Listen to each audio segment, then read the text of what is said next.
ቴዲ ሀገሩ እንዴት ነው የሚገልጻት? ያው ሀገር ማለት ህዝብ ማለት ነው ለኔ። ዳግማዊ ላይ ታችሁታል? ሲያሳዝን ሲያለቅስ ምናምን ነበር የሚባለው። ዳግማዊት እንግዲህ አይ ቲንክ 27 ዓመት ሆነው መሰለኝ አሁን። ቴዲ መቼ ተወለደ? አራት መንግስት እየበላው ነው ማለት ነው። እድሜን በዛው መገመት ይቻላል። ምንድን ነው እንደዚህ እንድትሰራ የሚያነሳሳክ ነገር? ፍቅር ነው። የመጀመሪያ ጊዜ መድረክ ላይ ስትወጣ የተሰማ ስሜት ነበር? ልብሽን የምትተፊ ነው የሚመስልሽ መድረክ ላይ። በሌባ ተዘርፈ ታውቃለህ? ሳውዝ አፍሪካ ውስጥ እኔ በሌለውበት ገንዘቤ ተዘርፎ ያውቃል። አጋፔን እንግዲህ ሳውዝ አፍሪካ ላይ ነው የሰራኸው። አንበሳ የበላቸው ልጆች አሉ በጫካ ሲሄዱ። በስደት የሆነ ሀገር ላይ መቀመጥ በራሱ አሳዛኝ ነው። ሰንሰለት በጣም በሰዎች ተወዶ የታየ ስራ ነው።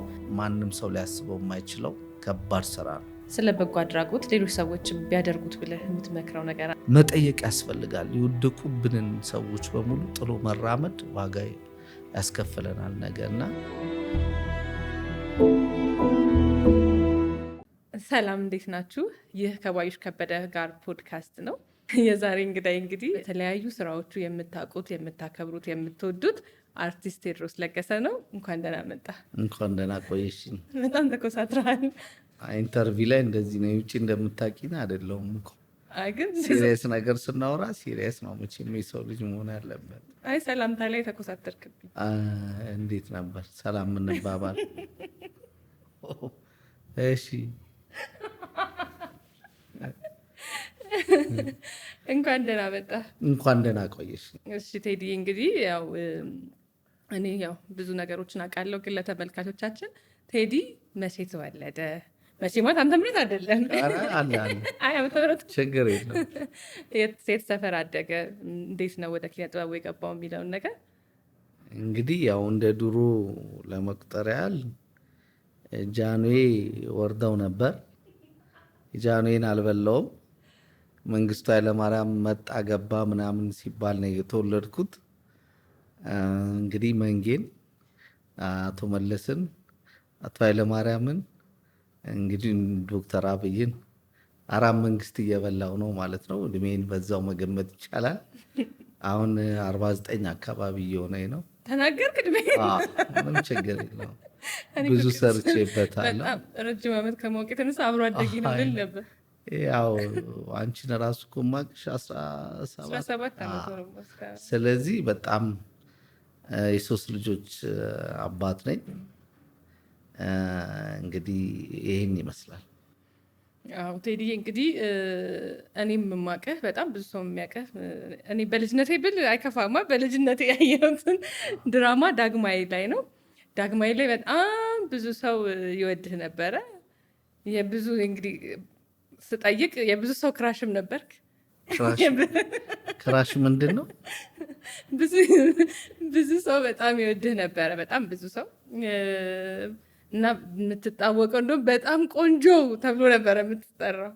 ዳግማዊ ላይ ታችሁታል? ሲያሳዝን ሲያለቅስ ምናምን ነበረ የሚባለው። እና ስለ ዳግማዊ ፊልም እስኪ ትንሽ ንገረን።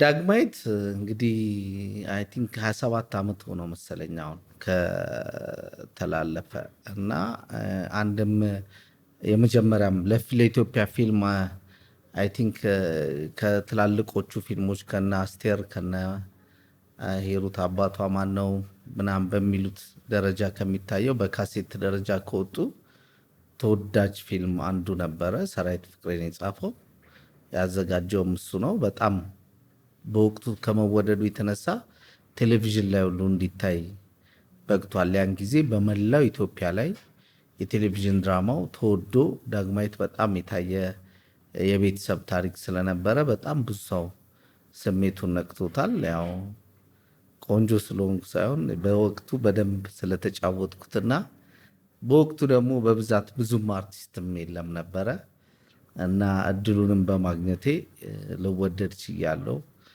ክራሽ የሚለው ግን አሁንም ስላልገባኝ እኔ የዛኔም ነው ሚስቴን ያገባዋት። ስለዚህ ክራሾቼን ይቅርታ ጠይቃል።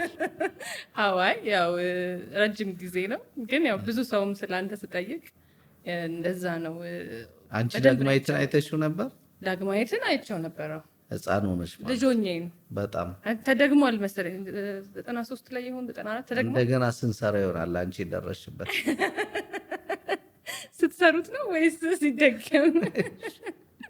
አይ ሲደገም ነው ያየሁት። አይ ነው። በጣም ነው የሚያሳዝነው። እና እንዳልኩክ የመጀመሪያ ብዙ ሰው ቴዲን ሲያውቀው በዳግማዊት ይመስለኛል። ከዛ በኋላ የተለያዩ ማስታወቂያዎች አሉ፣ የመድረክ ቲያትሮች አሉ። በዛ ሰዓት በልጅነትህ ይመስለኛል ወደ ቲያትር ቤት የገባኸው። ልጅነትህንና ፌመስነትን፣ ኢትዮጵያ ውስጥ የነበረውን የቲያትር ሁኔታ፣ የመጀመሪያ ቲያትርህ ምን ነበረ? ፌመስነቱ ምንም ያን ያህል በወቅቱ እንደነገርኩሽ ነው። ኦፖርቹኒቲውን በማግኘት ከኔ የተሻሉ ልጆች ነበሩ። በአክቲንግ ከተስፋዬ ሲማ ተምረን ስንወጣ ብዙ ልጆች ነበሩ። ግን እድሉን ኪነጥበብ እድል ነው።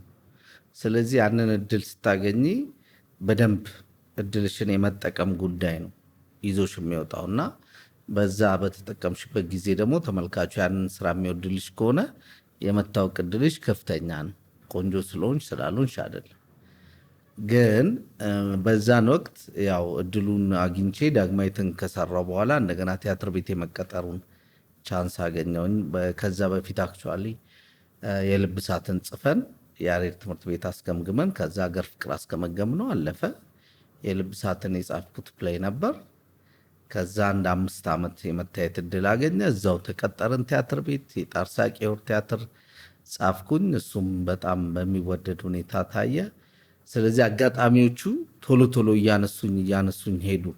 ቴሌቪዥን ድራማው፣ ማስታወቂያው፣ ሁሉም ነገር እኔ ላይ ነበረ እና በወቅቱም እንደገለጽኩት ብዙ አርቲስቶች አልተፈጠሩም በዛ ዘመን፣ ወይም ደግሞ ብዙ አርቲስቶች እድሉን አላገኙም። ስለዚህ እድሉን ቶሎ ቶሎ እያስኩኝ ቲያትር ቤት መቀጠሩን፣ ቲያትር መጻፉን፣ ቴሌቪዥን ድራማ መስራቱን፣ ማስታወቂያው መስራቱን በብዛት እኔ ላይ ተደራረበና አጋጣሚው ተገኘ። በዛን ዘመን ቲያትር በጣም አሪፍ ሙያና አስፈሪ ሙያም ነበር፣ ከባድም ነበር። ዝም ብሎ የሚገባበትም አልነበረም። ትላልቅ አንጋፋ አርቲስቶች ነበሩ።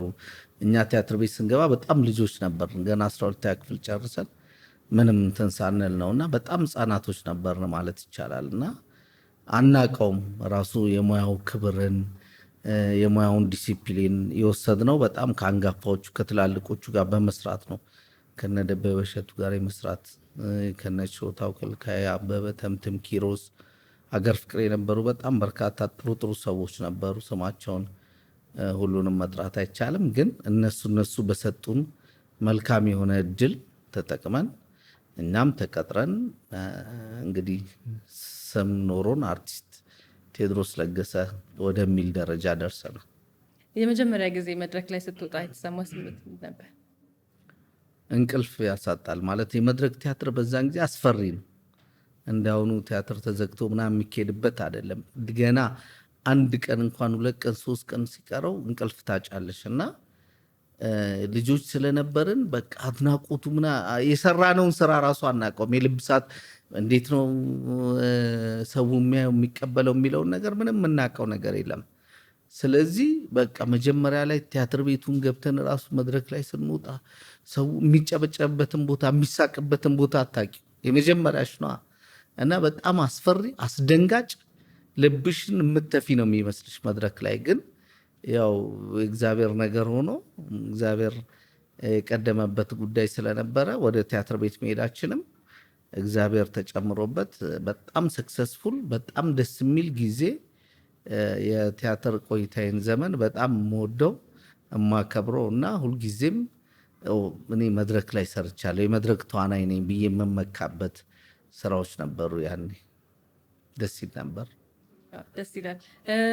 ከዛ በኋላ ከምን ያህል ጊዜ በኋላ ነበር ወደ ሳውዝ አፍሪካ ሄድከው? ብዙ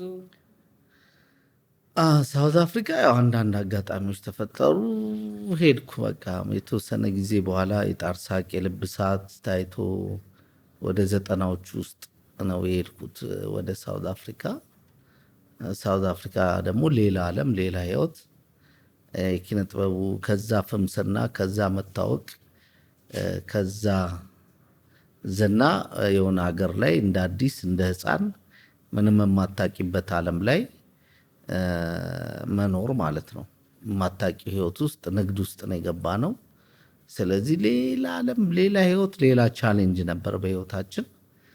ግን እሱም እግዚአብሔር ሁልጊዜ መቼም በነገሮች ሁሉ የሚቀድም አምላክ አለ። በእኔ ህይወት ውስጥ በጣም በበርካታ ህይወቴ ውስጥ ቀዳሚ ነገር አለውና እግዚአብሔር ቀድሞ የሚያዘጋጀው ነገር አለ። ሳውዝ አፍሪካም ብዙም አልተቸገርኩምም። እንደውም የነኩት 5 ዓመት ቤስት የሚባል ዓመት ነበረ። ከሚስቴም ጋር አብረን ስለነበርን ብዙም ከባድ ጊዜ አላጋጠመኝም። የሳውዝ አፍሪካ ህይወትህ ላይ በጣም አስደሳች ጊዜ ነበረኝ የምትለው ጊዜና አይ ይሄኛው በጣም ደግሞ አሳዛኝ ጊዜ ነበረኝ ሰዎች ሊማሩበት ይችላሉ ወይም ደግሞ ይሄንን ብናገረው የሆነ ሰውን ይጠቅማል የምትለው ህይወት አለ ከዛው ሳውዝ አፍሪካ ላይ ካሳለፍከው ህይወት? ምንም ነገር አገርንም ያህል ነገር የለም። ማለት አንደኛ በስደት የሆነ ሀገር ላይ መቀመጥ በራሱ በጣም ትራጀዲ ነው፣ አሳዛኝ ነው። ከዛ ደግሞ እንደ አንድ የኪነ ጥበብ ሰው ወይም ደግሞ ዝናም ምንም ተሸክመው የነበረ አንድ ወጣት ልጅ ትንሽ ልጅ የህይወት ግንዛቤው በጣም ሰፊ ያልሆነ ከዛ ዝናና ከዛ መታወቅ ውስጥ ወጥቶ ወደ ሳውዝ አፍሪካ ሲሄድ ሊገጥመው የሚችለው ነገር በሙሉ ትራጀዲ ነው። የመጀመሪያው 6 ወር 1 ዓመት ቻሌንጂንግ ነው በህይወት ውስጥ። የትኛውም ዓለም ላይ ማንም ሰው ቢሆን በስደት ዓለም ከሀገሩ ወጥቶ ሲሄድ ናፍቆት አለ፣ ቤተሰብ አለ፣ እህት አለ፣ ወንድም አለ፣ እናት አለ፣ አባት አለ፣ ጓደኛ አለ፣ አርቱ አለ። የኪነ ጥበብ ሰው ደግሞ የሚለየው አርቱንም ጥሎ ነው የሚሄደው እና እነዚህን ነገሮች ሁሉ ጥሎ ሲሄድ አንዱ ትራጀዲ እሱ ነው። በጣም ይሰብራል፣ በጣም ይጎዳል፣ በጣም ያስጨንቃል፣ ስትረስፉል ያደርጋል ሰውን። ያ በጣም ፔንፉል ነበር ለመጀመሪያ 6 ወር 1 ዓመት። ህይወት ግን በጣም ጥሩ ሀገር ነው ሳውዝ አፍሪካ። በእኛ በነበርንበት ጊዜ የገንዘብ ችግር የለም። የፈለግነውን ማድረግ እንችል ነበር። ነግዶ ማግኘት ይቻላል። ገንዘብ ብዙ አለ። ሰክሰስፉል ነበርን። ሱቅ ከፍተን ምን ብለን ነበር የምንኖረው እና ጥሩ ህይወት ነበረን። በጣም ደስተኞች ነበርን ሁለታችንም ከሚስቴ ጋር ስለነበር እና ስኬታማ ነው። ክራይሙ ግን የምንወዳቸው የምናውቃቸው ሰዎች በመሳሪያ ተመተው የሞቱ ልጆች አሉ። በጣም ወንጀል ያለበት ሀገር ነው እና ሁልጊዜ በስጋት ውስጥ የመኖር ነው እና በብረት በ3 በ4 ብረት በር ተዘግቶ ነው የምትገቢው የምትወጪው። መሳሪያ ያዙ ሰዎች ያስደነግጡሻል መንገድ ላይ ምናምንና አስደንጋጭ ነው፣ አስደሳችም ነው ሳውዝ አፍሪካ። ህይወትን እመሰርታለሁ የምትይበትም ሀገር አይደለም። ከእንደገና ደግሞ በጣም የሚያጓጉ ብዙ ነገሮች አሉት። ምክንያቱም በቀላሉ ሰው ልጅ ሰክሰስፉል መሆን የሚችልበት ሀገር ስለሆነ፣ ስለዚህ እንዲህ አድርገን ባላንስ አድርገን እንደ ማስታወሻ ደግሞ አጋፔን እዛ ሰርተንላቸው ወጣን። ወደ አጋፔ መለሳለሁ። እዚሁ ላይ አንድ ጥያቄ ልጠይቅህ። በሌባ ተዘርፈ ታውቃለህ ሳውዝ አፍሪካ ውስጥ? እኔ በሌለውበት ገንዘቤ ተዘርፎ ያውቃል። ግን እኔን የሚገርምሽ በጣም ብዙ ጓደኞቼ መሳሪያ ያልወጣበት ሰው ምናምን የለም። እኔ ግን ፊት ለፊት አንድም ቀን መሳሪያ ሽጉጥ ያዘ ሰው አጋጥሞ 5 ዓመት ስትኖር 5 ዓመት ስኖር ግን እያንዳንዱ እንደውም አንድ ጓደኛዬ ስሙን አልጠቅሰውም ግን በጣም ሌባ ከመውደዱ የተነሳ ከወጣ ወካ አረገ በእግሩ በቃ መሳሪያ ያዙ ሌቦች መጥተው አንጣ ምን አይሉታ ወይ ሰዓቱን ወይ ገንዘቡን ለነሱ ብሎ ያስቀምጣል እያዛለሁ ብሎ ከዛ አንድ ቀን እንደውም በቃ አልወጣም እስቲ ይቅርብኝ ዛሬ እንደውም ብሎ ከፉት አንድ ጓደኛችን የሱን ጃኬት አድርጎ ወጣ። ሌባ እሱን ያዘው እሱ መስሏቸውና ያን ሌባ የሚወዳቸው ሰዎች አሉ። ደግነቱ የሳውዝ አፍሪካ ሌባ የሚጠይቅሽን ቶሎ ከሰጠሽው ምንም አያደርግሽም። የሚጠይቅሽን ግን በቅስፈት አጭሰው ምን ብለው ምናምን ስለሆነ ካልሰጠሽው ወዲያው ነው። አንድ ጓደኛውን 3 ቀን አልነዳውም መኪናውን። በወቅቱ 40 ሺህ ራንድ ብዙ ነው በሳውዝ አፍሪካ ብር እና የገዛው መኪና እዛ መብራት ላይ ቆሞ በቃ ውረድ አሉት። ጠፋ በቃ መኪናው። እንደዛ ነው። አንዴ ከሄደ ሄደ ነው ንብረትሽ። ስለዚህ እድለኛ ነኝ እግዚአብሔር እምልሽ። ለዛ ነው ምንጊዜም እግዚአብሔርን መጠበቅ በህይወትሽ ላይ እስካለ ድረስ ምንም ነገር ሰክሰስፉል ላትሆኚ ትችያለሽ በምድር ላይ ወይንም ደግሞ በጣም ሰክሰስፉል ልትሆኚ ትችያለሽ። ግን በሁለቱም ውስጥ እግዚአብሔር ከሌለ ጉዳቱ በሁለቱም ውስጥ ያው ነው፣ እኩል ነው። አጋፔን ቅድም እያነሳ ነው ነበረ። አጋፔን እንግዲህ ሳውዝ አፍሪካ ላይ ነው የሰራኸው። ሹሩባው ቴዲ እንዴት ነበረ? አንደኛ ያው አንተ በጣም እኔ ከማደንቀው ነገር አንዱ የስም ሀገር ላይ ሆነክ ስራ ትሰራለህ። የትም ቦታ ላይ ሆነ ስራ ትሰራለህ። በማንኛውም ሁኔታ ውስጥ ስራ ማሰብ ትችላለህ። አጋፔን ሳውዝ አፍሪካ ሆነን የሰራኸው እንዴት ነበር ስትሰራው? አጋፔ ያው ማስታወሻ እንዲሆን ነው በብዛት። አሁን እስር ቤት 8 ወር የታሰሩት አጋፔ ላይ ያለው እስር ቤት ትሩ ስቶሪ ነው።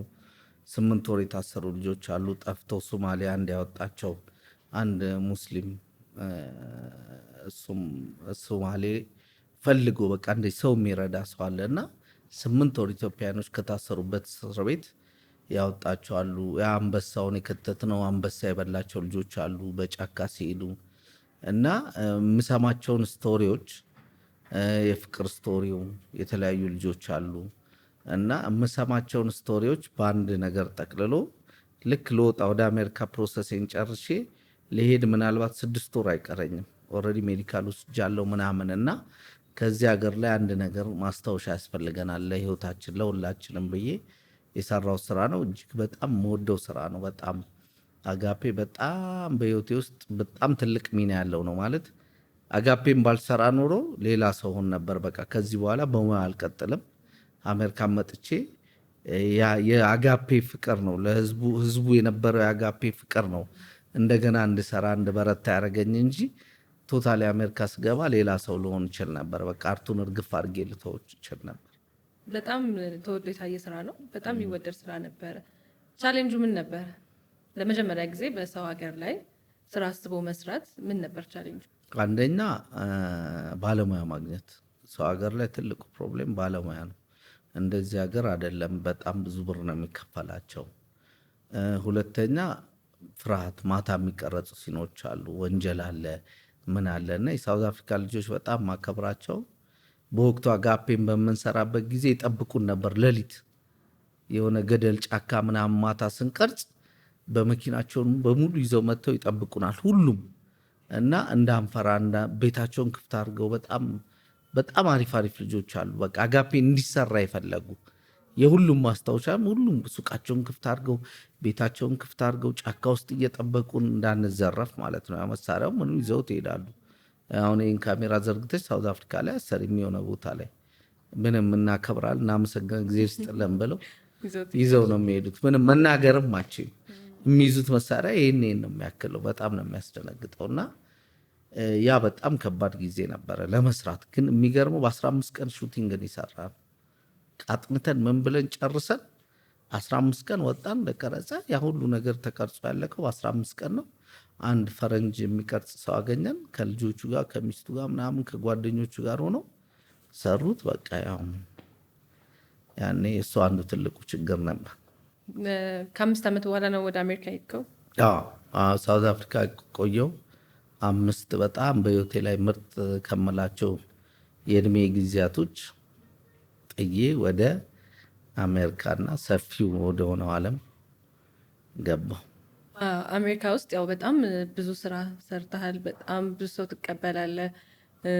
ሁሉም ሰው እንደሚያውቀው የሰው ተወዳጅ ሰው ነክ። ብዙ ሰው እንደሚወድክ እንደሚያከብር ለብዙ ሰው እንደምትደርስ እናውቃለን በዙሪያ ያለን ሰዎች እና አሜሪካ ውስጥ የተለያዩ ስራዎችን ትሰራለህ። የበጎ አድራጎት ስራ ትሰራለህ፣ ፊልሙንም ትሰራለህ።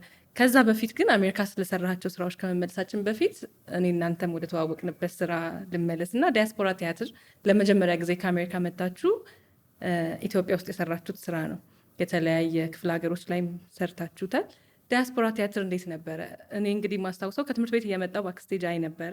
ስለዚህ ይልሃል ሃይስኩል ነበር ሲያል ሃይስኩል ነበርኩኝ። የሚገርም ትንሽ ልጅ ነበር። ረሳ ልክ ከትምህርት ቤት ስወጣ መጣ ነበረ ቲያትር ምናምን ባክስቴጅ አይ ነበረ እና ለመጀመሪያ ጊዜ ይመስለኛል ማዘጋጃ ከምሽቱ 3 ሰዓት ላይ ሰው ከመብዛቱ የተነሳ ድጋሜ ለ3ኛ ለ4ኛ ጊዜ ታይቷል። እና እስኪ ስለ ዲያስፖራ ቲያትር ነገር። ያው አሜሪካን የመድረክ ቲያትሮችን እንሰራ ነበረ። የተለያዩ ቦታዎች የሄድን በየሀገሩ በምናምን እንሰራለን። ግን የሙሉ ጊዜ ቲያትሮች አልሰራንም ነበር በብዛትና ዲያስፖራም የሙሉ ጊዜ ቲያትር ስንሰራ ለእኛ እኔ በነበርኩበት ዘመን የመጀመሪያው ነው ማለት ይቻላል። እና በቃ መስራት አለብን ብዬ አሰብኩ። ከአዚቲ ጋር ተነጋገርን። አዜብ ወርቁ አዜብ ወርቁ እዚህ ያለውን ነገር እንድታደርግ ተነጋገርን። የተወሰነ ስክሪፕቱን ጽፌ ላኩላት። እሷም ሪራይት አደረገችው በደንብ በቆንጆ ሁኔታ ተጻፈ። ከዛ በኋላ እስቲ እንሞክረው ተባለ። ስሙንም አልጠቅሰው አገር ፍቅር የመጀመሪያ ሲገመገም አሁን ትልቅ ባለስልጣን ሆኗል። በእርግጥ ስሙንም መጥቀስ ማልፈልገው ለዛ ነው። ይህ ምን ጠራኝና ሁለታችን ቲያትር ነው ብላችሁ እንዳይሆን ይዛችሁ የመጣችሁት አደጋ ውስጥ እንዳገቡት የድሩን ስምን አስከብረ ብትሄድ ይሻላል አለ። የተወሰኑት ደግሞ አረ መሰራት አለበት ችግር የለውም እንተባበራቸው በሚል ነው የተሰራው ዲያስፖራ። በቃ ይስሩ መቼስ አንዴ ከዛ ድረስ መጥተዋል እና እንዴት እናሳፍራቸዋለን። እኔም ልጅን ጠምቶት ይሆናል ቲያትር ተብዬ ነው። ከዛ ያው እንደ ልመና በይው ተከፈተ ቲያትሩ። ከዛ ለአንድ ወር 33 ስቴጅ ነው የሰራ ነው። በፖሊስ በምናምን ነበር። ምናልባት ዶክመንተሪውን እልክልሻለሁ ማስገባት ከፈለግሽና አለ እንደውም ዩቱብ ላይ እና በከፍተኛ ሁኔታ እንደውም አሁን ቲያትር በቀን 3 ምናምን እንዲታይ የተደረገው ከዛ በኋላ ይመስለኛል። ከዛ በፊት ቲያትር እኔም እንግዲህ ሰርቻለሁ። አንድ ቲያትር እዚህም እዛም አይታይም። አንደኛ እና 4ቱም ቲያትር ቤት ይታይ ነበር። ሁለተኛ ደግሞ በቀን ውስጥ 2-3 ደግመው ነበር እና እንደዛ አይነት ታሪክ ያመጣ ቲያትር ነው። በጣም በጣም ተወዱ አሜሪካንም እዚህም ተወዱ የታየ ቲያትር ነበረ። ከዛም ፊልም አድርገነዋል። ምናልባት ወደፊት እንግዲህ ሰው በፊልም ደረጃ አሁን በዚህ እንትን ሳይሆን ልጆች ነበርን እኛም እንዳንቺ ሃይስኩል ባንማር ግን ጥሩ ጊዜ ነበር። እኔ ዲያስፖራ እንትንም ወደ መድረክ ቲያትርን ያው የመድረክ ቲያትር ይናፍቃል በነገራችን ላይ። ስለዚህ እንደ ፊልም አይደለም በጣም ይናፍቃል እና የመድረክ ቲያትር ጠማታችንን ለመወጣት እኔ ተመስገን አፈወርቅ፣ አያልቅበት ተሾመ፣ ትዕግስት ንጋቱ በጋራ ሆነን አዳነች ወልደ ገብርኤልን ከዚህ አድርገን አዜብዬን ከዚህ አድርገን በጣም በሚገርም ሁኔታ ትልቅ ታሪክ የሰራንበት የመድረክ ቲያትር ነው ዲያስፖራ። አዎ በጣም እኔም ኦልሬዲ ስላየሁኝ ምስክር ነኝ።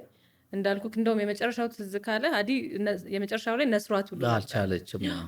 ነሰራት እና ከ3 ሰዓት በኋላ ከ2 ሰዓት ተኩል በኋላ የተሰራ ቲያትር አይ ቲንክ እስካሁንም እሱ ብቻ ይመስለኛል ዲያስፖራ ብቻ ይመስለኛል። አልሄድም አለ ሰው መጨረሻ ላይ የመጨረሻው እኛ የመጨረሻ ቀናችሁ ነበር ልንመለስ ነበር እና አዲ በቃ እያየናት መድረክ ላይ ደሟ እንዲወርድ ነበር 3ኛውን ስቴጅ ስንሰራ። ከዛ ያልቅበት ኢምፕሮቫይዝ ምናምን አድርጎ ይዟት ወደ ባክ ስቴጅ ገባ። እና ስቴጅ ላይ ቆመን ጠበቅናቸው። ደሟ ምናምን ጥራርጋ እንደገና ተመልሳ ወጣች። ኢነርጂውም ከባድ ነበረ። ሙሉ ሰው ነው።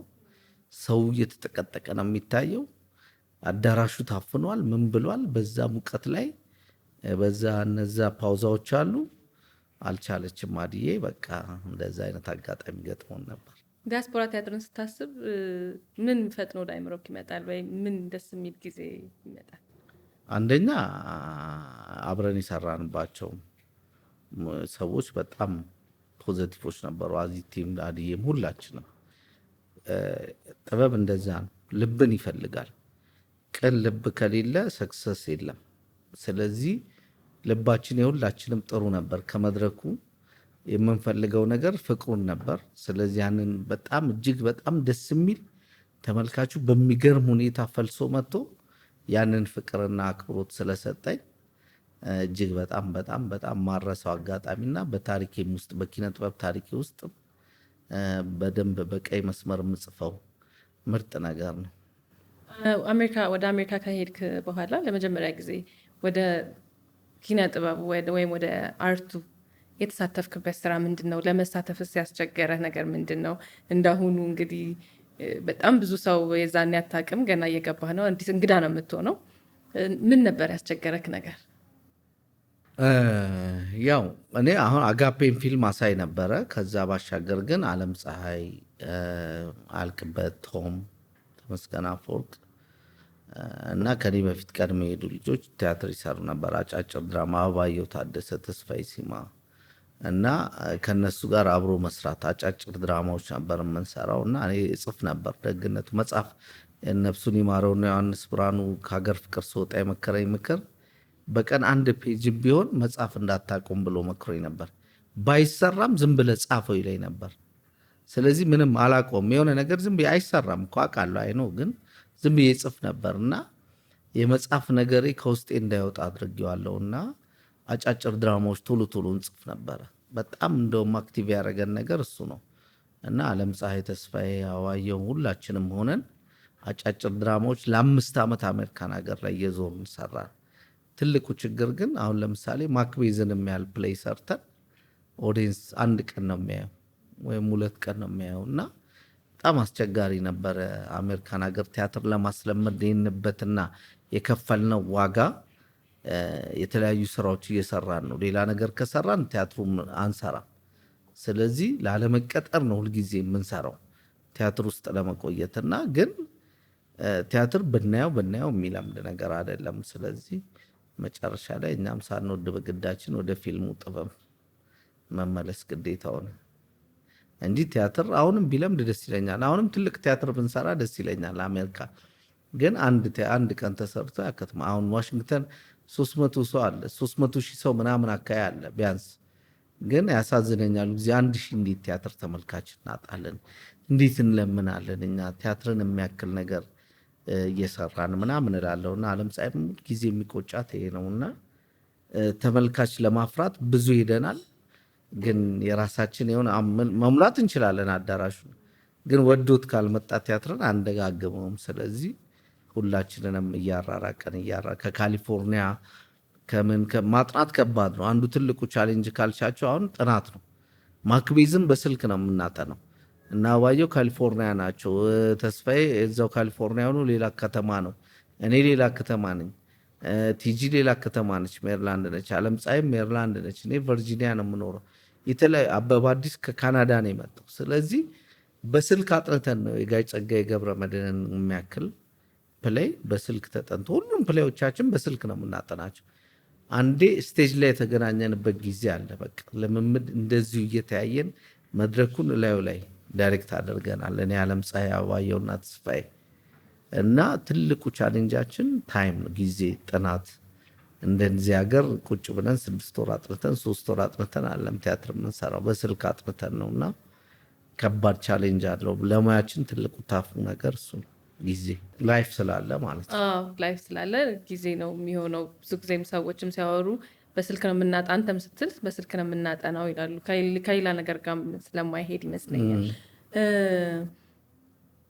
ቴዲ አሜሪካን ሀገርም ፊልም ይሰራል። ከዛ ደግሞ ወደ ኢትዮጵያ መጥቶ 1 ወር ካለውም በ1 ወር ውስጥ ፊልም ሰርቶ ይሄዳል። ምንድን ነው እንደዚህ እንድትሰራ የሚያነሳሳክ ነገር? ፍቅር ማለት እኔ ሙያም በጣም የምወደውና የማከብረው ነው። ምሰራው እኔ አንደኛ ለመሆን ወይም ማንንም ለመብለጥ አይደለም። ሁልጊዜም እኔ ውስጥ ያለውን ነገር ለማውጣት ነው። ስለዚህ ከማንም የተሻለ ስራ ላልሰራ እችላለሁ፣ ወይም ከማንም ያላነሰ ነገር ላደርግ እችላለሁ። ግን በዚህ ሙያ ሳልቆም መስራቴ እንዲቀጥል ስለምፈልግ ውስጥ ያለውን ነገር ለሚወደኝ አንድም ሰው ቢሆን ይወደኛል ብዬ አስባለሁ። ከድሮ ጀምሮ የገነባሁት ነገር ስላለ እና ያ ሰው እኔ በመስራት የሚደሰት ሰው ስለሚኖር እኔን ደግሞ የሚጎዳኝ እስካልሆነ ድረስ የምወደው ነገር እስከሆነ ድረስ ሼር እያረኩኝ መኖር እስከምችለው አቅሜ እስከፈቀደ ይቺ ምናምን ጨምደደድ እስካላለች ድረስ ከዚህ ጨማደድ ጽሁፍ ብቻ ገባል። አባት ሆነ ሰራ ገና ነኝ። እኔን እናት አድርገህ ትሰራለህ። እኔ ገና ነኝ። ትንሽ አባት ለመሆን ገና ተመስገን አለ፣ አያልቅበት ተሾመ አለ፣ መለስ ወልዶ አለ፣ አሜሪካን ሀገር። ስለዚህ እነሱ ሲሰሩ እኔ ከዚህ በኋላ ድንገት ምናልባት አባት ከጠፋ በሜካፕ ገባል። እየሰሙክ ነው ያውቃሉ። አባት የሆነው ሰርተዋል 3ቱ። አንድ ቀን እንደውም ቶምቶ አንተን አንድ ቀን አዝጌ እሰራለሁ ይለኝ እና እንደዛ ነው። ቴዲ እንግዲህ በጣም ተኮሳድራላ ጥያቄዎችን እኔ ላስታውስሻ እንጠይቅህን ካወቀው አስታውሰኝ። ስለ ጽሁፍ እያነሳክ ነበር አሁን እና ቴዲ ከትወናውና ከጽሁፍ እንግዲህ የምትጽፋቸው ነገሮች ኖርማል እንኳን የሆነ ነገር ሰው እስኪ ቴዲችን ጻፍ አድርጋት ምናምን እልሃለሁ እና ባንዴ ነው ወዲያው ነው የሚመጣልክ ጽሁፍ። ጎበዝ ነክ ምጽፋቸውም አይዲያዎች አመሰግናለሁ። በጣም አድናቆት አበዛብህ። እውነት ስለሆነ ነው። ሁሉም ብናነሳ አሁን ኢትዮጵያ መጥተህ የሰራቸው ያየ የፍረደው፣ ጸረ ሚሊየን፣ ሰርክ አሜሪካ ብዙዎቹ ብናነሳ ጽሁፎቹንም ለቴዲ ከትወናውና ከጽሁፉ ልቡ ላይ የቱ ያደላበታል? አወዳድሪያቸው አላቅም፣ ግን መጽሐፍ በጣም ያስደስተኛል። አሁን ራሴን እየፈተንኩት ነው መጽሐፍ እየጻፍኩና ስጽፍም ይህን ያህል ብዙም አያጨናንቀኝም። የምጽፋቸው ነገሮች የሆነ ነገር አእምሮዬ ላይ ከመጣ ለማውረድ አይከብደኝም። ግን በማወዳደር ደረጃ የቲያትርን አክቲንግ እወደዋለሁ ከሁሉም። መድረክ ላይ መጫወትን፣ በቃ መድረክ ላይ መስራትን ምናምን ስለሚፈትነኝም እሞክረዋለሁ። እሱን እወደዋለሁ ከሁለቱም። ፊልም ምንም ብዙም ከቲያትር ጽሁፍም አይወዳደርም በእኔ ህይወት ውስጥ ማለት ነው። ብሰራ ደስ ይለኛል፣ ግን ያን ያህል አሁን ለምሳሌ ዋው የምልበት ሙያ አይደለም ለእኔ በፊልም ጥበብ ውስጥ ለእኔ ብለክ ማስተካከልን እንጂ ከጽሁፌም ጋር አላወዳደር። የመድረክ ቲያትርን ግን ትወናዬን አልወዳደረዋለሁ። ለምን ብዙ አይቼበታለሁ። ብዙ ነገር አገር ፍቅር ለመቀጠር የነበረኝን እንትን አይቼዋለሁ። አገር ፍቅር በምሰራበት ጊዜ የነበረኝ ደስታ። አሁን ፊልምን ተጫወተው ብትይኝ ምን እጫወታለሁ? ምንም የሚከብደኝ ነገር አይኖርም። የጊዜ ጉዳይ ነው። ግን ቲያትር በጣም ከብዶኝ አክብሬው ምናምን የምጫወተው ሙያ ስለሆነ ሞር ለቲያትሩ አክቲንግ አደላለሁ ብዬ አስባለሁ እንጂ ሁሉም ግን በእኔ ህይወት ውስጥ ሁሉም ተወዳጅና እዚህ ስም የሰጡኝ ነገሮች ስለሆኑ ደስ ይሉኛል። አሜሪካ ላይ እንግዲህ ሰንሰለት በጣም በሰዎች ተወዶ የታየ ስራ ነው። እናንተም በጣም ብዙ የደከማችሁበት ይመስለኛል። ሰንሰለት ድራማ እንዴት ነበር? ሰንሰለት እጅግ በጣም ቅን ልብ ባላቸው ተዋናዮች እና ተመስገን አፈወርቅ፣ እኔ፣ መስቀሉ፣ ነብዩ የሚባል ደግሞ አንድ ጎበዝ ኤዲተር፣ እነሱ ሆነን የሰራ ነው። በጣም ከባድ የማይሞከር ማንም ሰው ሊያስበው የማይችለው ከባድ ስራ ነው። ማለት ህይወታችንን፣ ጊዜያችንን፣ እድሜያችንን ለዛ 3 ዓመት ሙሉ ለሙሉ ሰጥተናል ማለት ይቻላል። ሌሊት 4 o'clock ማለት በእናንተ ከሌሊቱ 10 ሰዓት ዴሊ እንገባ ነበር። እኔ፣ መስቀሉ፣ ቶም እና እንቅልፍ የለም። በየሳምንቱ ክሬቲቭ አይዲያዎች ይኖራሉ። ክሬት እናደርጋለን። እነዛን አይዲያዎች ይጻፋሉ፣ ይዘጋጃል፣ ይቀረጻል፣ ኤዲት ይደረጋል። ምንም ሌላ ህይወታችንን ጎርተነዋል።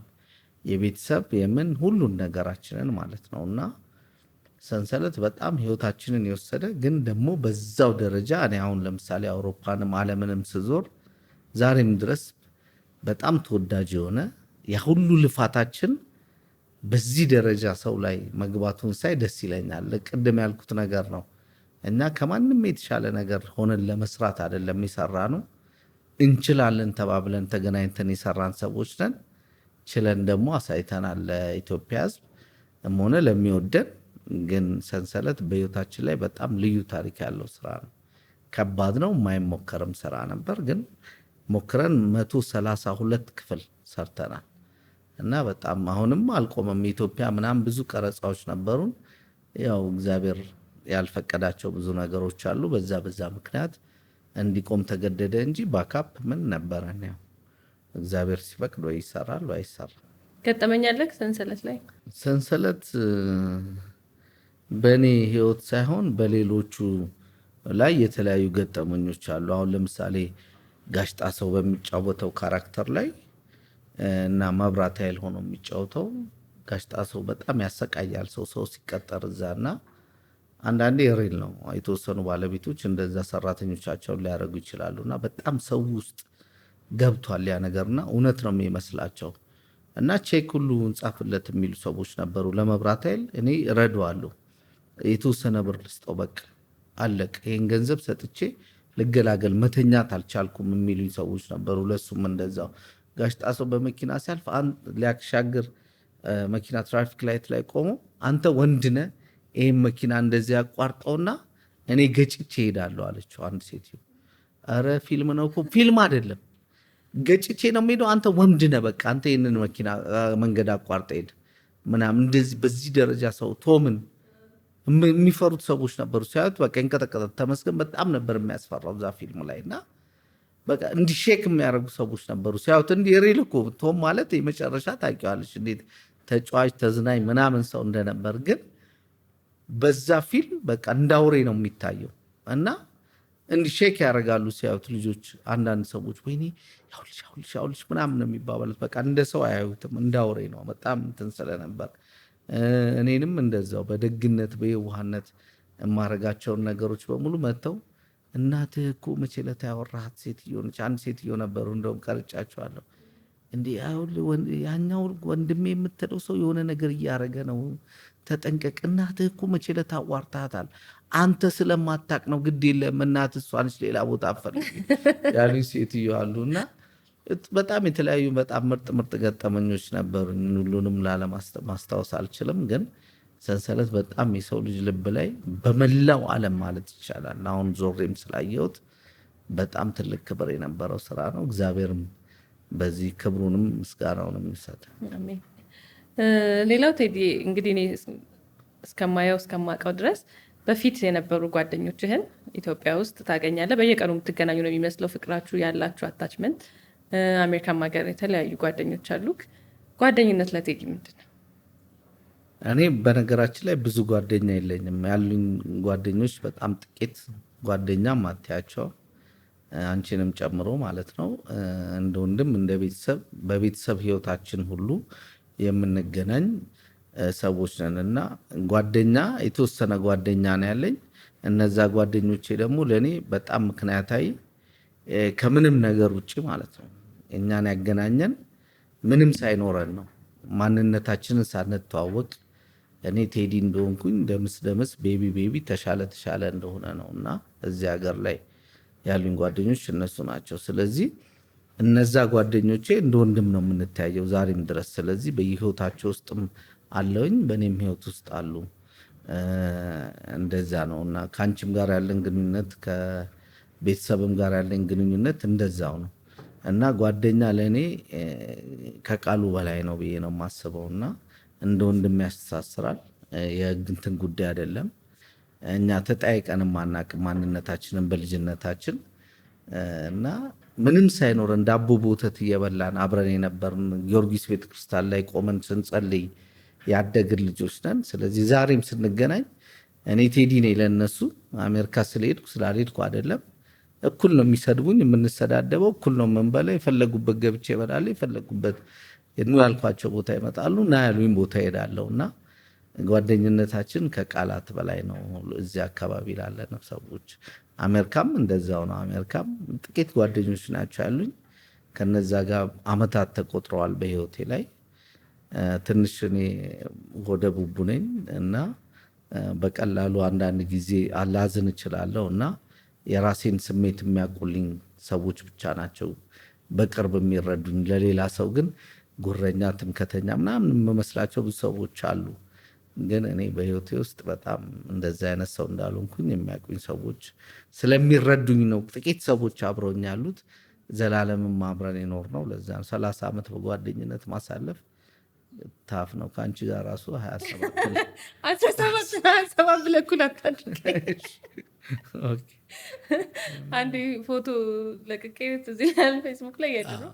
ከዛኔ ከ14 ዓመታችን ነበርና ከ14 ዓመት በፊት ብዬ አንቺ ያውነሽ እሱ ምን ሆኖ ነው ብሎ ጽፎ አብሮ አስተያየት አይቼዋል። አሁን ጭራሽ 27 ብለክ። የቴዲ የህይወት መርህ ምንድን ነው? ፍቅር። የሰው ልጅ ፍቅር ከሌለው ባዶ ነው። ምክንያቱም ሁል ጊዜ ሰው ማስታወስ ያለበት አንዱ ትልቁ ነገር ፍቅር ከምንም ነገር የነጻ ፍቅር ለሰው ሰውን ሲወድ ልክ እንደ ክርስቶስ መሆን አለበት። ምክንያቱም ክርስቶስ ለፍቅር ሲል ነው የተሰዋው ብዬ ነው የማስበው። እኛ ያን ያህል እንኳን አቅሙ ባይኖረን ግን ቢያንስ አካባቢያችን ያሉትን ሰዎች የምር መውደድ መቻል አለብን ብዬ አስባለሁ። ቢያንስ እኔ ለአንቺ ማልዋሽ መሆን ብሳሳት እንኳን ባጠፋ እንኳን መጥቻ አጥፍቻለሁ የማለቱን አቅም ሊኖረኝ ይገባል እና ፍቅራችን ከይቅርታ ጋር ይቅርታና ፍቅርን አያይዘን አቻችለን መኖር እስካልቻልን ድረስ መዋደዳችን ከልብ እስካልሆነ ድረስ አንዳንድ ጊዜ ፖለቲካው ምኑ መጀመሪያ ፍቅሩ ተሰርቶ ቢሆን ሁሉም ነገር ልክ ነው። ምክንያቱም እኔና ላንቺ ያለን ፍቅር ከዘር ከሃይማኖት ከምን በላይ ነው። መጀመሪያ የተዘራብን የፍቅር እርሻ ቢሆን ኖሮ ግን አስቀድሞ የዘር የሃይማኖት የምናምን እርሻ ከተዘራብን በዛ ውስጥ ከረን እንወጣና ሌላ ቻሌንጅ ውስጥ እንገባለን። መጀመሪያ ሁላችንም ህይወት ላይ መዘራት ያለበት ብዬ የማስበው የፍቅር እርሻ ነው እና ፍቅር ከልብ ካለን ማንም ማንንም አይጎዳም። የእውነተኛ ፍቅር ደግሞ እንደዛ ማንም ጉዳት የለውም መስዋዕትነት እንጂ እና ያ ይመስለኛል። ደስ ይላል። አሁንም ፍቅር ከሁሉም ነገር ይበልጣል ብዬ ነው የማምነው። ፍቅር የሁሉም ነገር መጀመሪያም መጨረሻም ነው ብዬ ነው የማምነው እና ደስ ይላል። ቴዲ እንግዲህ አሁን ቅድምም እያነሳሁ ነበር፣ መጨረሻ ላይ ስለመጣ ነበረ ዝም ብዬ የመጣሁትኝ። ስለ ቤተሰብ እናውራ። እንግዲህ ከባለቤት ጋር አሁን ኦልሞስት ወደ 25 ዓመት በአብሮነት 30 ዓመት 25 አብረን ነው እና በጣም አጋቤ እንትን ዳግማዊት ማለት ከዳግማዊት አንድ በፊት ኦልሞስት 30 ዓመት በጣም ነው የሚገርመው። እና አብራችሁ ነው ደቡብ አፍሪካ ሄዳችሁት፣ ከዛ አሜሪካም አብራችሁ የተሰደዳችሁት፣ የሶስት ቆንጆ ልጆች ወላጆች ናችሁና እስቲ ስለ ፍቅር ህይወት ካውራን። ያው ቻይ ነች ምልሻን የኪነ ጥበብ ሰው ከባድ ነው እኮ አመሉ። እኔ ብዙም ከባድ ሰው አይደለሁም ራሴን እንትን ላለ ማለት ሳይሆን፣ ግን እሷ ደግሞ ከኔ በላይ የከፈለቻቸው ብዙ ህይወቶች አሉ። ልጆቻችን እኔ እንዲህ በምሯሯጥበት እንዲህ ነፃነት አግኝቼ ኢትዮጵያ እዛ እየሄድኩ ፊልም በምሰራበት ቲያትር በምሰራበት ህይወት ውስጥ ሁሉ ልጆቼን የምታሳድገው እሷ ነች። አገር ፍቅር እንትን ሳውዝ አፍሪካ ባለውበት በጣም 1 ዓመት 6 ወር በጣም በተከፋውበት ዘመን ከዚህ ወጥቼ በሄድኩበት ዘመን አጠገቤ ሆና ያንን ሁሉ ልጅ ነች። እሷም በጣም ህፃን ነበረች አብራኝ ስትወጣና፣ ግን በሳል ነች። እግዚአብሔር በጣም የምታምን የምትፈራ የምትወድ ስለሆነች እግዚአብሔር አስቀድሞ አብስሏት ነበርና እኔን እንዲህ እያሟሸች ቀስ አድርጋ እንደምንም ብላ ወስዳ ወደ እርጅና ዘመን ከተተችን የሷውኒ ቁጭ እና ቻሌንጅ አለው ላይፍ። ዝም ብሎ አይደለም ፍቅር፣ ዝም ብሎም አይሄድም። 30 ዓመት አይደለም የተወሰነ ዓመት እንኳን ብዙ እንትኖች አሉ። ግን በሷ ብስለት በሷ እግዚአብሔርን መፍራት፣ እኔም በደንብ እግዚአብሔርን መፈራና አማቅ ሰው ነኝ። ስለዚህ በሱ ውስጥ አብረን በእግዚአብሔርም ክብር በእግዚአብሔርም መንገድ ሁለታችንም ባለን ፈራ እግዚአብሔር የምርም ደግሞ የምንዋደድ ነን። ማለት ይህ ዝም ብሎ መዋደድ አይደለም። የኔና የሷ መዋደድ ዛሬ ብታይን ዛሬ የምንዋደድ ነው የሚመስለው እና በደንብ የምንተሳሰብ የምንከባበር፣ የምፈልገውን ቀድማ የምታቅ የምትረዳ ስለሆነች ከልጅነታችን አብረን ስላደግን ምንም በጣም ጥሩ ነች እና ምርጥ ደግሞ 3 ልጆች ሰጥታኛለች። ከዛ በላይ በጣም የምወዳቸው ህይወቴን ለነሱ አሳልፌ እስከ መስጠት ደረጃ የምደርስባቸው ልጆች አሉኝ። ስለዚህ እነሱንም ያገኘሁት ከሷ ነው። ስለዚህ በጣም በፍቅር እግዚአብሔር ፈርተን እግዚአብሔርን አውቀን ዛሬ ለትልቅ ደረጃ ደርሰን አብረን እየኖሩ ደስ ይላል። በረከት ነው 30 ዓመታትን በፍቅር በአብሮነት መኖር። እንኳን ደስ አላችሁ እና ቴዲ በህይወቱ በጣም የተደሰተበትና ያዘነበት ቀን? የተደሰትኩበት ያው ልጆቼ በተወለድኩበት በእያንዳንዱ ጊዜ በልጆቼ በጣም ደስተኛ ነኝ። ማለት ህይወት ከፍተኛውን ደስታ የምትሰጠው በልጅ ነው። ምንም ጥያቄ የለውም። ለምን እንደምትኖሪ ትርጉም የምታገኘው ልጆች ሲኖርሽ ብቻ ነው እና በዚህ አጋጣሚ እንደውም ያልወደዱ ሰዎች የግድ መውለድ አለባቸው ብዬ ነው የማስበው። ሰው ልጅ ራሱን መተካት ኃላፊነት፣ የእግዚአብሔር ትልቁ ኃላፊነት ልጅ ነውና እግዚአብሔር ደግሞ ሲባርክ የሰው ልጅ ይሰጣል። እግዚአብሔር ያልባረከው ልጅ አያገኝም ለማለት አይደለም፣ ግን መውለድ አቅሙ ያለው ሰው በሙሉ ራሱን ቢተካ በጣም ደስ ይለኛል። የልጅን ደስታ፣ የልጅን ፍቅር፣ የልጅን ህይወትን የመቀየር ኃይል ቢያየው እኔ ያየሁትን ደስታ ቢያይ ደስ ይለኛል። ከዛ ውጪ ያው በጣም በህይወቴ ውስጥ ያዘንኩበት የእናቴ ነው፣ ግን ስለ እናቴ ምንም ማውራት አልፈልግም። እሺ ቴዲ፣ ስለ ልጅ ባነሳው ጉዳይ ላይ ልክ ነህ። አሁን ያው የሁለት ወንድ ልጆች እናት ነኝ። ልጅ ሲኖር ሌላ ዓለም ነው እንዳልከው፣ ሌላ ነው፣ ሌላ ታሪክ ነው እና እግዚአብሔር ሁሉንም ሰው የሚፈልገውን በሙሉ በበረከቱ ቢጎበኘው መልካም ነው ላለው። ያው ልጅ የምትገልጸው ነገር አይደለም፣ እንደዚህ ብለህ የምታስቀምጠው ነገር አይደለም። ቴዲ እንግዲህ ያው ጨዋታችንን እያጠናቀቅን ነው። አዳዲስ ነገሮች ምን እንጠብቅ ቴዲ? እንግዲህ አሁን አጋፔ የሚል አንድ ተከታታይ ድራማ ይዤ ነው የመጣሁት። ቲቪ ሲሪየስ አጋፔ ፊልም ለሰዎች አሜሪካን ሀገር ላይ መታሰቢያነቱ እንዲሆን የምፈልገው ፊልሙ ሲታይ በኦቲዝም ለተያዙ ህጻናቶችና እነዛን ለሚያሳድጉ እናት አባቶች፣ ቤተሰቦች በሙሉ እንዲሆን ነው። ሞር እንደሱ አይነት ፕሮብሌም ባላቸው ቤተሰቦች ችግር ላይ ነው የተሰራው። እሱን በቅርብ ለእይታ እናበቃለን። እዚህም የመጣሁበት አንዱ ጉዳይ ከቴሌቪዥን ጣቢያዎች ጋር ለመነጋገር ነው። እንግዲህ ከአንድ ከሁለት ከሶስት ቴሌቪዥን ጣቢያዎች ጋር እያወራን ነው። ምን እንደሚመስል ወደፊት እናያለን። ከዛ ባሻገር መቼ እንደሚሆን አላቅም፣ ግን አንድ መጽሐፍ እየጻፍኩ ነው። አንድ የእውነተኛ ታሪክ ላይ የተመረኮዘ አንድ መጽሐፍ እየሰራው ነው። እሱንም እየሰራ ነው። ሁለት አጫጭር ድራማዎች አሁን እዚህ ከመጣው ሰርቼ ጨርሻለሁ። አንድ ዛሬ አልሞትም የሚልና አመድ ሲነድ የሚል በፍስቱላ ላይ እና እንደዚሁም በኦቲዝም ላይ ኢትዮጵያ ውስጥ ሾርት ፊልሞች ሰርቼ ጨርሻለሁ። እነዛ እንግዲህ በቅርብ ለኢትዮጵያ ሕዝብ ይታያሉ ብዬ አስባለሁ። መስራት አይቆም። አጋፔ በፊት እኛ ከምናውቀው አጋፔ ስቶሪ ጋር ይለያያል። አጋፔ ያው መለኮታዊ ፍቅር ማለት ነው። የሰው ልጅ ከዚህኛው እኛ ካለን ፍቅር የተሻለ ፍቅር ሲኖረው ፍጹም ፍቅር እንደማለት ነው።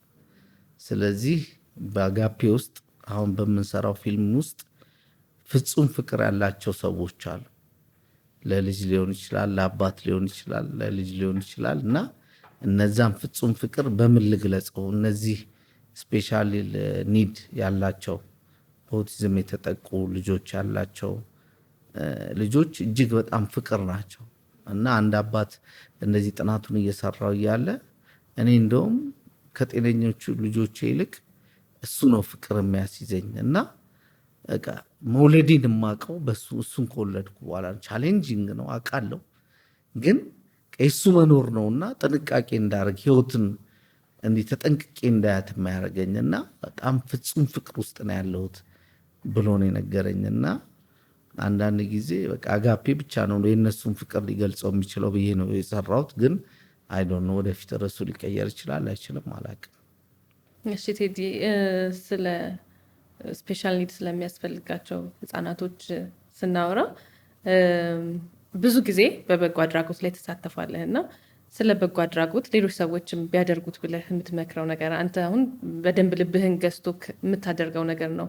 እኔ ብዙ ጊዜ አያለው ልብህ ፊትህ ላይ ይታያል አንተ እና ለማንም ብለህ አይደለም፣ በቃ ተፈጥሮ ሆኖ አንዳንድ ደግነት ተፈጥሯቸው፣ የዋህነት፣ ቅንነት ተፈጥሯቸው የሆኑ ሰዎች አሉና ከዛ ውስጥ አንዱ ነህ። እንደዚህ አይነት ዓላማዎች ላይ በስፋት ነው የምትሳተፈው። ሁሉም ሰው ያውቃል፣ የሚያውቅ ሰው በሙሉ። እዚህ ከመጣህም መቄዶንያን ጎብኝተክ ነበር። አያይዘክ ስለ በጎ አድራጎት የምትመክረንንም ስለ መቄዶንያ የምትለን ነገር ካለ? ያው እኔ የሰው ልጅ እንግዲህ እንደ አንድ ሃይማኖት ሰው በክርስቶስ መነሳት እንነሳለን ብዬ ነው የማስበው አይደል? በሞቱ ሞቱን በትንሳኤው ትንሳኤውን ስለምንመስል። ስለዚህ እዛ ስንሄድ የምንጠየቀው አንድ ጥያቄ ይኖራል መቼም፣ ምን አደረግ እንደዚህ ሆኜ እንደዚህ ሆኜ። እነዚህ 5 ጥያቄዎች ናቸው ፋይናሊ። ስለዚህ አንድ የመንፈሳዊ ቤትን መስራት ነው። ዓለማዊ ቤትን ትተን ዘላለማዊ ቤታችንን የምንሰራበት አንዱ ትልቁ አቅጣጫ ሰዎችን መርዳት፣ ሰዎችን ማገዝ ነው። አንዳንድ ጊዜ ሰዎችን ስታግጂ ራስሽን ልትጎጂ ትችላለሽ። ምን አገባኝ እዚህ ውስጥ ለምን ገባው የምልበት ጊዜ ኖሮ ያውቃል። ግን ከአቅጣጫሽ ከመንገድሽ የሚያስወጣ ነገር ሊመጣ ይችላል፣ ላይኖርሽ ይችላል። ከአንቺ አቅም በላይ የሆነ አንቺን እንቅልፍ የሚነሳ ነገር ሊሆን ይችላል። ግን ያንን መሸከም ደግሞ ግዴታ ነው ማለት ህይወት በጣም አጭር፣ እኛ የተሰጠን ጊዜ በጣም የሚያሳዝን። የሰው ልጅ እድሜ ቢበዛ 70-80 ነው ከተባለ በዛ 70-80 ውስጥ በትክክል የምንኖረው እድሜ ቢጣራ ደግሞ እግዚአብሔር ፍቃዱ ከሆነ 40-50 አይሆንም። ስለዚህ እኔ ገና ነኝ በእርግጥ ግን የሰው ልጅ በኖረበት ዘመን ላይ የሆነ አንድ በጎ ነገር እንኳን መስራት አለበት ብዬ አስባለሁ። ቢያንስ ተይው ሌላ ሰው ባይረዳ እንኳን አካባቢ ያሉት እህትና ወንድሞቹን ዘመዶቹን በእንትን ማገዝ ባይችል በጉልበት አቅም ባይኖር ሄዶ ሆስፒታል መጠየቅ እና ጥሩ ነገር መልካም ነው። ከእግዚአብሔር ጋር ያለንን ህይወት በጣም ትልቅ ድልድይ ነው የሚሰራልን እና በኋላ ነው ትርፉን የምናገኘው። በልጆቻችን ልናገኘው እንችላለን። በልጆቻችን ልንደሰት እንችላለን። ጊቭ ኤንድ ቴክም አይደለም በጎ ማድረግ ከልብሽ ከራስሽ የሚመነጭ ነገር ነው። ግን ማንም ሰው ያለው ሰው ቢያካፍል ደስ ይለኛል። ስፔሻሊ ኢትዮጵያ ውስጥ መቄዶንያን ካየው በኋላ ነው የተረዳሁት ነገር። 1-2 ሰዎች አጋጥሞኝ ነበር መቄዶንያን ልጎበኝ የሄድኩ ጊዜ 2 አባትና እናት እና መጥተው እኛ ምንም የለንም ግን ይኸውልህ 150 ካሬ ሜትር ሚስት ያላት ከጎንደር ድረስ 150 ካሬ ሜትር እኔ አለኝ ቤት አለው ውሰደው ብለው ካርታው ምናምን ይዘው መጥተው ሰጡ። አባትና ምንም የሌላቸው ስንት ቢሊዮነር ሰው አለ ኢትዮጵያ ውስጥ የተረፈው። ስንት እኛ ሼልፋችን ውስጥ የማናረጋቸው ጫማና ልብሶች ስንት አሉ። ያንን የመስጠት አንድ ኮት አንድ ሰው ማልበስ ቀላል ነገር አይደለም። ዛሬ በመንገድ ላይ ኢትዮጵያ ውስጥ በመረዳዳት ሰው ይረዳል። በጣም ምንም ጥያቄ የለውም። በመረዳዳት ሊኖር ነው። ግን የበለጠ ደግሞ የምንረዳዳበት የምንተጋገዝበት የእውነት ፍቅር የሚያስፈልገን ጊዜ ላይ ነንና እንደ ኢትዮጵያዊ መረዳዳት የትም ዓለም ላይ ያለን ሰዎች እኔ ኖርዌይ ውስጥ አእምሮዬ ላይ እስከዛሬ የተቀረጹ ልጆች አሉ። 30 ዓመት ኖረን ልንባረር ነው እና በጣም ሰላም ነስቶኝ ነበር። ያ ነገር ዛሬ ደግሞ ወደ አሜሪካ መጣ። ስለዚህ ህይወት እንደዚህ ነው። ስለዚህ አቅም ያላቸው አሁን አሜሪካ የኢትዮጵያ ስጋት ላይ ካለ አሜሪካ ውስጥ ብዙ ሎየሮች አሉ አብረው ቆመው ህግ ነው መጨረሻ ላይ ፕሬዚዳንቱ ስለወሰነ አይደለም እና እኔ ያገባኛል የሚል ትውልድ መፈጠር አለበት። እኔ ያገባኝም ከሚል ህይወት መውጣት አለብን። የዛ ሰው መራብ የዛ ሰው መጠማት የምናቆምበት መንገድ እኛ እንደ ሀብታም እዚህ ሀገር ላይ ያለን ሰዎች ሀብታሞች ሚሊዮነሮች እንደ ሀብታም የዛ መንገድ ላይ የወደቀው ህፃን ህይወት ያሳስበኛል ብለን ካልሄድን መኪና እየነዳን ዝም ብለን ባጠገቡ የምናልፍ ከሆነ አንድ ቀን የሆነ ነገር ቢፈነዳ ምንም አጥር ሽቦ ምና አያድነንም። ግን ይሰራ ነው በጎ ነገር የነዛን ህይወት ለማሻሻል ለመጣር ሼልተር እኮ መስራት ይቻላል አይደል? ጎዳና ላይ ከሚያድሩ ምን ከሚያድሩ ሼልተር ሰርቶ የሼልተር አንድ ሰው እየገቡ ማደር ይቻላል። አሜሪካ ውስጥ ብዙ ሼልተሮች አሉ። ቢያንስ ውጭ እንዳያድሩ ብርድ እንዳይመታቸው ዝናብ እንዳይመታቸው ማድረጊያ እና አንዳንድ ጊዜ ሀብታሙን ብቻ የምናስብ ከሆነ የምንሰራት ሀገር ለቱሪስትና ለሆነ ነገር ብቻ ከሆነ እዚህ ሀገር አጠገባችን ያለው እንደ እየረሳ ነው ብንሄድ ነገ ያ ምንም ውበት አይደለም። አንድ ቀን ያ ምንም ተስፋ የሌለው ወጣት ያፈርሰዋል እያደገ ሲሄድና ስለዚህ የእያንዳንዱ ሰው ህይወት ያገባናል የሚል ትውልድ ያስፈልጋል። ያገባኛል ማለት አለብን ለሚራበው ለሚጠማው ለሚታረዘው ሁሉና እኔም ውስጥ ያለው ነገር ምንም አላቃቸውም። አንዳንድ ሰዎች አሁንም ትላንት መጥተው ስራ አጣው ሊሉን ይችላሉ። ይዣቸውን ከራትታል ስራ እስኪያገኙ ድረስ አያገባኝም ብዬ እኔ ምን አገባኝ ብዬ ጥያቸው መሄድ ይችላለሁ። ግን አያገባኝም የሚል ስሜት ውስጤ የለም። ሁልጊዜም እሺ ማለት ስለምወድ ማለት ነው። እና እዚህም ሀገር ላይ ብዙ ነገር አይቻልም። ሴምሲ ላይ አንድ እንደኔ የለበሰ ወጣት እርቦኝ ነው ብሎ በደንብ ዝንጥ ያለ ወጣት አሁን ከመጣሁኝ እርቦኝ ነው የወደኩት ብሎ 2 ሴቶች ቆመው ምግብ ሲገዙለት አይቻልም። እነዛ 2 ሴቶች ያገባናል ብለው ርቦት ነው ምን ሆኖ ነው ስላቸው ርቦት ወድቆ ነው ምግብ ገዝተው ሲያበሉት አይቻልም። እንደዛ መጠየቅ ያስፈልጋል። የወደቁብንን ሰዎች በሙሉ ጥሎ መራመድ ዋጋ ያስከፍለናል ነገና ያገባኛል የሚል ዘመን ላይ መድረስ አለብን። ስለዚህችም ሀገር በየትኛውም ዓለም ያለን ኢትዮጵያኖች ያለን ነገርን ጥለነው ነው የምንሄደው። ስለዚህ የምናተርፈው ነገር ወደፊት ዘላለማዊ ህይወታችን ላይ የምንጠየቀው ስለሆነ እንደዛ ብዬ አስባለሁ። አሁን ካነሳቸው ሀሳቦች አንጻር አንድ ጥያቄ መጣልኝ። ብዙ ጊዜ ቴዲ የሀገሩ ጉዳይ በጣም ይሰማዋል እና የሀገር ፍቅር እንዴት ነው ቴዲ ሀገሩ እንዴት ነው የሚገልጻት? እኔ ብቻ ሳይሆን ማንም ኢትዮጵያዊ 120 ሚሊዮን ኢትዮጵያዊ ስለ ሀገሩ ያገባዋል ብዬ አስባለሁ። ይወዳልም ሀገሩን። እኔ ሀገሬም በጣም መወዳትም ስለምወዳትም ነው የሆነ ልክ የተወሰነ ጊዜ ላይ ትናፍቀኛለች መምጣት ካለብኝ ብዬ አስባለሁ እና ስለሚናፍቀኝ ነው የምመጣው። ግን ያው ሀገር ማለት ህዝብ ማለት ነው ለእኔ በጣም የህዝቡ ለውጥ የህዝቡ ደስታ ማለት የኢትዮጵያ ህዝብ ሲያዝን አዝናለሁ፣ ሲደሰት እደሰታለሁ። ምንም አሜሪካ ቢሆን ኖሮዬ እንደ አንድ የኪነ ጥበብ ሰው ህዝቡን የሚያስደስተው ነገርን ሳይ ማንም መንግስት ያርገውም አያርገውም በጣም ደስ ይለኛል። ህዝቡ የሚደረገው ነገር ደስ ካለው የህዝቡ ስሜት ይገዛኛል። በጣም ደግሞ ህዝቡን የሚያሳዝነው ነገር ሳይ በጣም ልቤ ይነካል። ምክንያቱም ምንጊዜም እኔ አገር ከህዝብ ጋር የተቆራኘ ነገር ነው። አገር የሚሰራው እዚህ ሀገር ላይ ለሚኖር ህዝብ ነው እንጂ ከውጭ መጥቶ ለሚዝናናበት ነው ብዬ አላስብም። እና ሀገር ሲሰራ ምንጊዜም እዚህ አጠገባችን ያለውን ሰው የሚያስደስት የሀገር አጠገባችን ያለው ሰው በሚያየው ነገር የሚደሰት በኑሮ የሚለወጥ ቢሆን ደስ ይለኛል። ያ ምንጊዜም ከህዝቡ ጋር ያለው ስሜት አብሮኝ ይዞኝ ስለሚሄድ ማለት ነው፣ እኔ እዚህ ስለማልኖር። ደስ ይላል ቴዲዬ። እንግዲህ እኔ ጥያቄዎችን ጨርሻለሁ። አንተ ቀረ የምትለው ነገር ካለ ማመስገን የምትፈልገው? ማመስገን የምፈልገው ጓደኞቼን፣ ቤተሰቦቼን፣ እናንተንም ሁሉንም አመሰግናለሁ። ከዚህ ባሻገር አርት አድጎ ባየው ደስ ይለኛል። አሁን እዚህ ሀገር ቲያትር ለማየት በሞከርኩበት ጊዜ አንድ ቲያትር ቤት ነው የሚሰራ ያለው።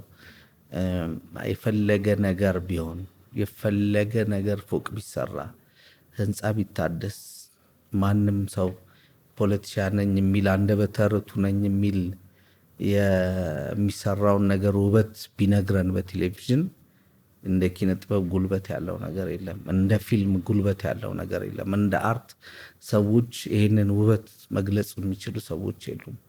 አርት ላይ እስካልሰራ ድረስ አንድ ሀገር ኪነ ጥበብን እስካላሳደገ ድረስ ሚዲያውን እስካላሳደገ ድረስ ማህበረሰብን መቀየር አይችሉም። ወጣቱን ህዝቡን መቀየር የሚችለው ማህበረሰቡን መቀየር የሚችለው አርት ነው፣ ኪነ ጥበብ ነው። ቲያትር ቤት ተዘግቷል፣ አርቱ ወድቋል፣ ባለሙያው እንደ በፊቱ አይሰራም። ስለዚህ መንግስትም ማሰብ አለበት፣ ባለሀብቶችም አርቱን ስፖንሰር እያደረጉ የሚሰሩትን ሰዎች ጥሩ ጥሩ ነገሮችን ዛሬ በቲክቶክ በመጥፎ ነገር ዛሬ እኮ ስም መጥቀስ አልፈልግም እንጂ ቲክቶክ ሶሻል ሚዲያው ላይ ያሉት መጥፎ ነገር የሚያወሩ ሰዎች አንድ የኪነ ጥበብ ሰው ወይም አንድ ጥሩ ሰው ከሚያወራው ወሬ በማይልስ የሚለያይ ልዩነት አላቸው ተመልካች። ይሄ ለምን ሆነ ብለን ማሰብ አለብን። ለምን አርቱ የለም? ጥሩ ጥሩ ነገር መስራት ቆሟል። ስለዚህ የሚታገዝ አይደለም። አርቱን ስፖንሰር የሚያደርጉት ነገሮች በሙሉ እንዲቆሙ ተደርገዋል። ስለዚህ በጣም ለአንድ ሀገር የኪነ ጥበብ መውደቅ ከፍተኛ አደጋ አለው ብዬ አስባለሁ። እኔ ባለሙያም ስለሆንኩ ሊሆን ይችላል ይህ ስሜት የሚሰማኝ እና መንግስትም ይሁን ባለሀብትም ይሁን አርቱ ላይ እንዴት እንስራ ብሎ መመካከር ያለበት ዘመን ላይ ደረስን ይመስለኛል። 150 ሰው 200 ሰው ቲያትርን ሲያይ ማየት በጣም ለእኔ ፔንፉል ነው እና ኪነ ጥበብ መታገዝ በመንግስት ደረጃ ባለሙያዎቹ ያለባቸውን ፕሬሸር እየቀነሱ የቤት ችግር ይሁን የምንም ችግር ይሁን፣ ለምሳሌ ማን ናቸው እነሱ ከሌላው የተለዩ ናቸው ሊባል ይችላል። አይደለም፣ ከሌላው የተለዩ ስለሆኑ አይደለም። ማህበረሰብ የሚታነጸው በአርት ነው፣ በጥበብ ነው። ስለዚህ አርቱ ቀድሞ ሄዶ እየታገዙ ያለባቸውን ፕሬሸሮች እየተቀነሰ አርቱ ላይ እንዲሰሩ ካልተደረገ፣ ታክሱም ላይ ምኑም ላይ ገዛ እየተደረገላቸው ጥበቡን ካልመለስ ነው፣ ቲያትር ቤቶቹ ካልተከፈቱ፣ የመንግስት ሰራተኛ ለምን አይውልም? እየመጣ በደሞዙ ጋር እየተከፈለም ቢሆን መንግስት እየከፈለት ቲያትሩን እንዲያይ ካልተደረገ እኔ እንደ ሀገር የአርት መውደቅ በጣም ያሳስበኛል፣ ያሳዝነኛል እና ቢታገዝ ምለው ማያ ነው። ይህን ይቀረኝ። አይ ጥሩ ሀሳብ ነው ያነሳኸው። በሁሉም አይነት ጉዳይ በፊልምም በቲያትርም በብዙ ጉዳዮች ላይ እንደምትሳየው ኢንቨስት አይደረግበትም፣ ከመንግስትም አይደገፍም እና ብዙ ጊዜ ነው የምለው ባለሙያውም ህብረት የለውም። ይሄ ነገሮች ቢስተካከሉ የእኛም ሀሳብ ነው። ምክንያቱም የምንወደው ስራ ነው። ማትወደው ቢሆን ወይም ዝም ብለክ ለተወሰነ ጊዜ እንዳነሳኸው አሁን በሶሻል ሚዲያ ሰዎች በጣም በነውር የሚታወቁበት ወይም በነውር መታወቅ ልክ የሆነበት ጊዜ እየመጣ አንተ በጣም ጥሩ የሚጠቅም ነገር አውርተክ 10 ሰው ሊሆን ይችላል የሚያይክ። ከዛ ግን እዛ ጋር የማይገባ ነገር የሚናገረውን ሰው 100 እና 150 ሰው ወይም በሺዎች የሚቆጠር ሰው ሊያየው ይችላል። እና ምንድነው እዚህ ጋር ያው አንዳንዴ ከሚናገረው ሰው የሚያየውም ሰው ነው እያበረታታው ያለው ብዬ አስባለሁ። እና እንዳልከው ያው ያ ነው እኮ የሚያሳስበኝ የተመልካቹ ውድቀት በዛ በነዛ ልጆች ላይ። አሁን እዚህ እኮ 200 ሰው ሊያይ ይችላል ይህም ፕሮግራም። እነዚያ 200 ሰዎች ግን ፈልገው የሚያዩ ናቸው። ስለዚህ ተስፋ መቁረጥ አያስፈልግም፣ መቀጠል ያስፈልጋል፣ መግፋት ያስፈልጋል። 200 ሰው የሚያያቸው ሰዎች ነገ 1000 ሰው 2000 ሰው እየሆነ ይሄዳል።